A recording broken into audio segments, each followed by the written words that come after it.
For those of you that might not be aware, and for a select few of you this may actually come as quite a shock, but there is a heated debate going on currently with an exponentially growing group of people who believe, and many who are absolutely convinced, that the Earth is flat.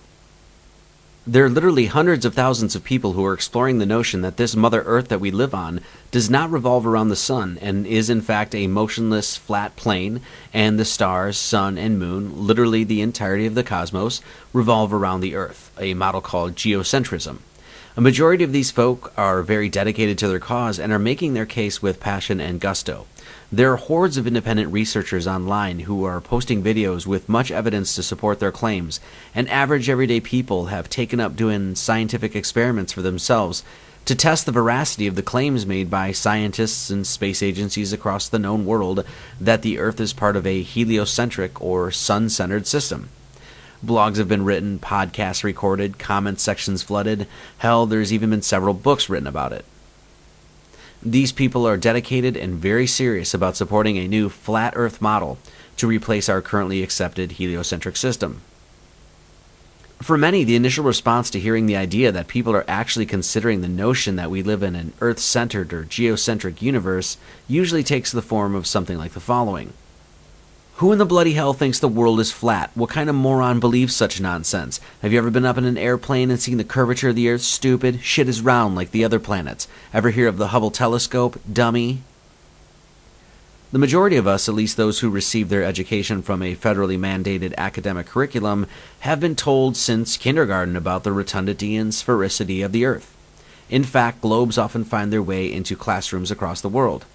The Earth being a spinning globe and going around the sun was and is taught as absolute fact. But if you were like me, you probably often question whether or not you really learned anything in school. There are many people who ridicule the idea of even having a discussion or debate on this subject. For many, there is a sheer absurdity of even questioning the rotundity of the Earth in the first place. A vast majority of the public, many of whom more than likely consider themselves educated, feel that such considerations are for the brain-dead and primitive. To even consider the notion that the Earth is flat, for many, is a complete waste of time. And that is exactly why we are going to investigate this subject today. Is there any great flaw or fault in restating our assumptions and clarifying with scientific precision the things that we have come to know to be quote-unquote true and without question? What is so wrong with critically examining fundamental and widely accepted ideas about such things as the shape of the Earth and the nature of the system that we reside in? How often have we ever even considered questioning the celestial mechanics of the world in which we live? Are we supposed to take at face value the promulgations made by governments and self-proclaimed authorities of science, informing us about the heavens above? If you were like me, you take to heart what the great George Carlin said about governments. How much does the average person even know about the movements of the planets, the sun, the moon, and the Earth? Quite some time ago, as I first started exploring the flat Earth model, I posted something on my Facebook account asking my friends a simple question, and it was essentially this: does the moon rotate on its axis? Now, this seems like it should be a pretty easy question to answer, one that an educated populace would be able to answer without so much as a glance at a textbook or looking the answer up online. But funny enough, the answers in the comments section varied so wildly and so completely that it made me realize that most people are going through life clinging, sometimes desperately, to models, ideas, and paradigms that they really know nothing about. And this is a serious problem. So what do we do about this problem? Well, the best way I have always learned to get to the bottom of things is to apply the scientific method, using reason and logic as my guides to make tangible the best answers to the proposed questions at hand.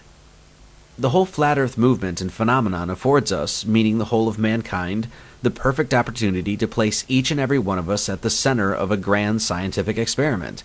This social movement allows mankind the opportunity to put himself through a litmus test. A litmus test is defined as a decisively indicative test, and is traditionally used to determine the acidity or alkalinity of chemical substances. Or in other words, it decisively indicates the nature of the subject tested.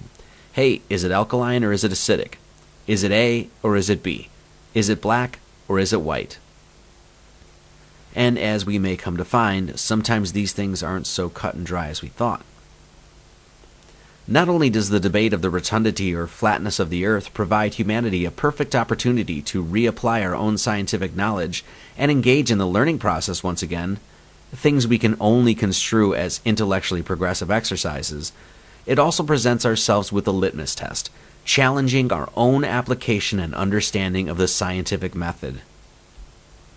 Our litmus test will be A. Are we using the scientific method, not relying on preconception or bias to arrive at our conclusions? Or B. Have we failed at such a noble objective? And let us make no mistake about it, the pursuit of science is not relegated to the universities and institutions of higher learning. Science, by definition, is the intellectual and practical activity encompassing the systematic study of the structure and behavior of the physical and natural world through observation and experiment. Anyone can make those observations and experiments. Science is a method of investigation, not a set of beliefs. Science is not monopolized by governmental institutions and by men in white lab coats. Science belongs in the hands of each and every human being on this earth, regardless of what anyone says. The fact is, science and its basic methods are easy to follow and abide by. The pillars of the scientific method consist of asking questions, doing background research, constructing a hypothesis based on the testing and analyzation of that data, drawing a conclusion and reporting the results. Scientific research must be repeatable, verifiable, demonstrable, as well as able to undergo a healthy amount of scrutiny and criticism. Simple as pie. What often gets in the way of the pure pursuit of science is the human ego. Cordiality and congeniality are lost when the unadulterated quest for truth gets tainted by all sorts of corrupting forces such as money, power, greed, and pride, all things quite prevalent in the current collective human condition.